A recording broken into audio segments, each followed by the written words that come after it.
Good evening, everyone. Thank you very much, ABP Network, for having me here. Today, I'm sharing the stage with some of the most prominent global individuals, so thank you very much. Before we begin, this is my first appearance after I lost my brother last month, so I'd like for all of us, if you wish, to just take 5 seconds to remember him. His name was Agnivesh. And that's really something that is very important, because when we talk about ideas of India, the most powerful and the biggest strengths of India is family, and something that we really, really hold closely, and we must continue to hold closely, because that really is one of the reasons for India's success.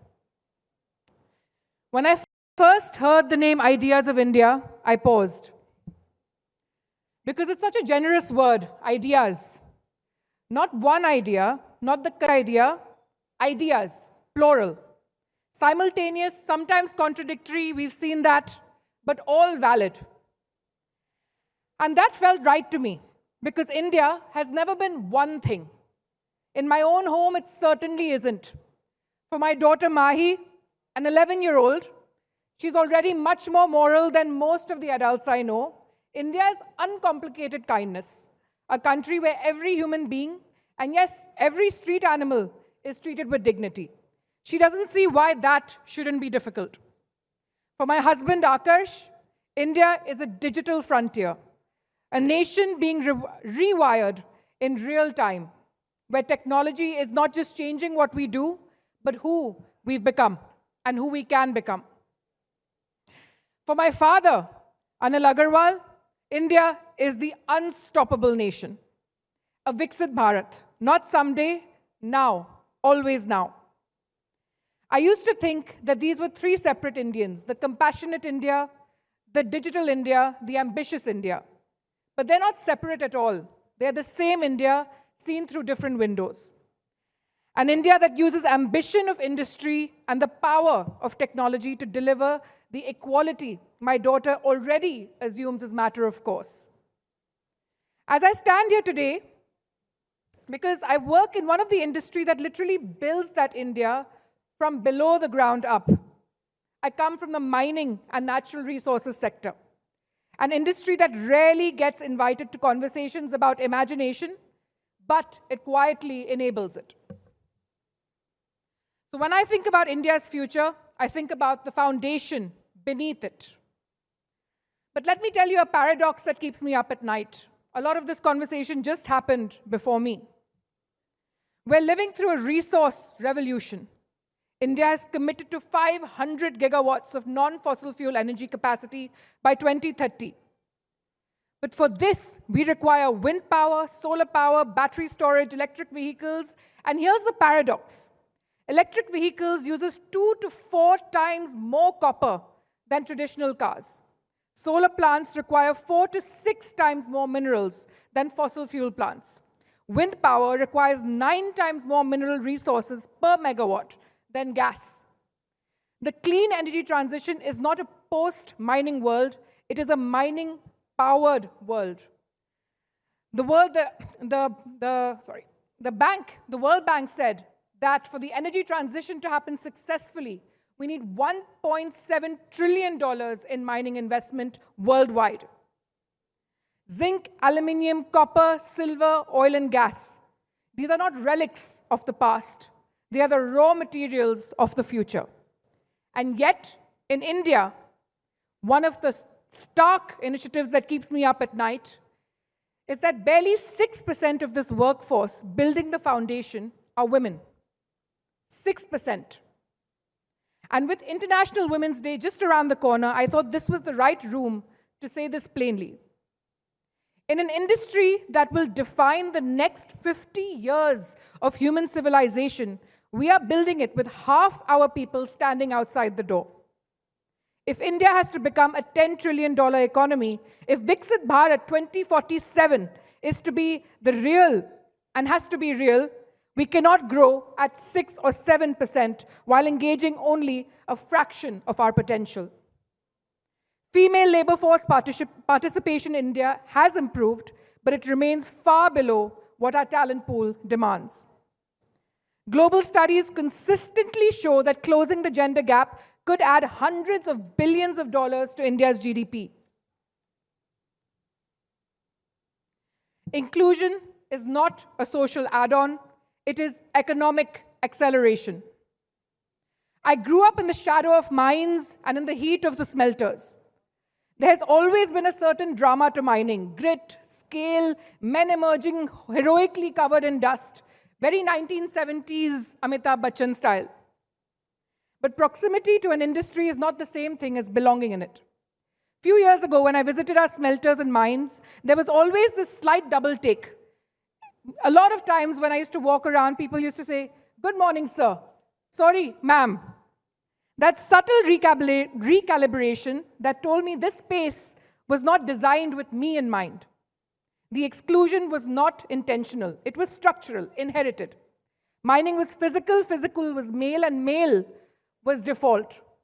But that assumption is already today obsolete. Mining today is satellite imaging mapping ore bodies from space. It is AI predicting equipment failure before an alarm sounds. It is remote operated machinery controlled from digital rooms. It is data scientists, environmental engineers, robotic specialists. The future of mining is technology, and technology does not have a gender. So we asked a simple question: who is the best person for this job? And we answered it honestly. We built India's first all-women underground mining team. We built India's first underground all-women mine rescue team. We built India's first underground all-women aluminium potline. We built India's first all-women locomotive operators, and we built an all-women power unit across our power teams. This is not symbolism.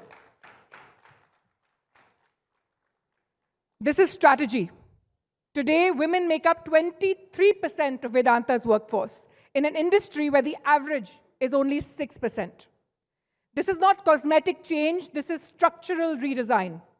But 23% is not our destination. It is only proof of concept that we can do this. And these women, trust me, are really driving and have made the productivity better, have made the cost more efficient, and are ensuring sustainability and safety standards to a different level. As we embark on a historic demerger that we are creating at Vedanta, creating 5 independent world-class companies, diversity is not an afterthought. It is architecture. Our primary goal is 35% women across every entity at Vedanta, at entry level and beyond. And the final goal is 50% of women working across our workforce. Not someday, not selectively, across the board. Because the companies that unlock 100% of talent will outperform the ones that don't. I remember visiting a night shift at one of our mines. At the safety briefing stood Bhavna. Very calm, very composed, very, very like she belonged, completely at home.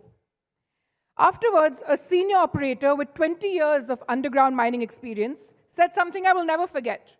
He casually said, "Priya, we have stopped noticing who is women and who is not. We only notice who is good. We only notice who is good." And that really is the goal. Not celebration, normalization. But transformation cannot stop at the factory gate. Because the women who will lead our mines and our boardrooms in the future, many of them are sitting today in villages across Rajasthan, across Orissa, across Goa, wondering whether engineering or science could ever belong to them. We decided we didn't want to wait for them to find us. We wanted to go out and get them. This year alone, through our community outreach initiative, over 10,000 women and girls have been benefited from our STEM-linked programs. In the past 3 years, that number is 50,000. 50,000 doors open just by us reaching out. Each one of those interactions is a door being opened that might otherwise have stayed shut. A girl who learns that mathematics is not just a male subject, a young woman who sees a complex piece of machinery and thinks, "I can build this." A mother who begins to believe that her daughter's ambition is not a problem to be managed, but a future to be invested in. Because inclusion is not just about who works in your company, it's about who imagines that they can. We're not just changing who works in our industry, we are changing who imagines working in it. And that is where transformation actually begins. I want to tell you one more story about a young girl, Sakshi. Sakshi was the first woman in her family to ever work outside her home.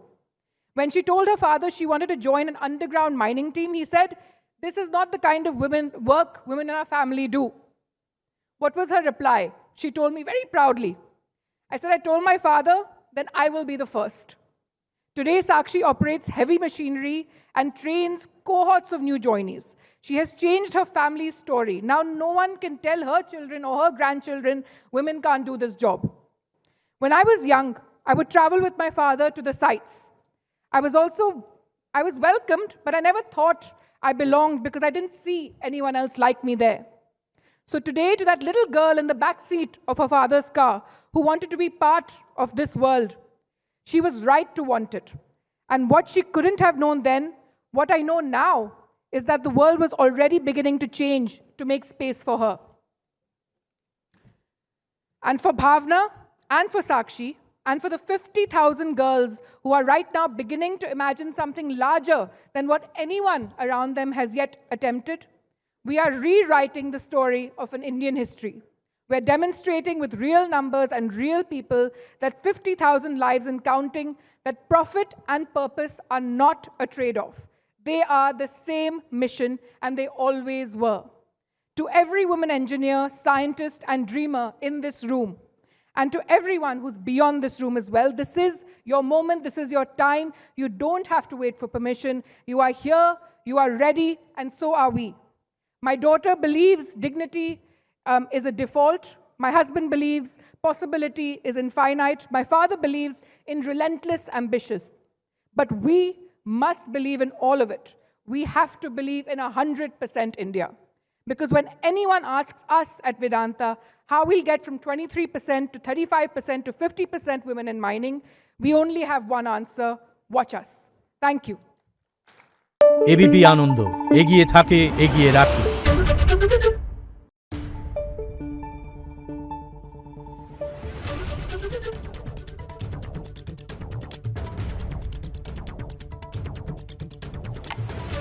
Thank you.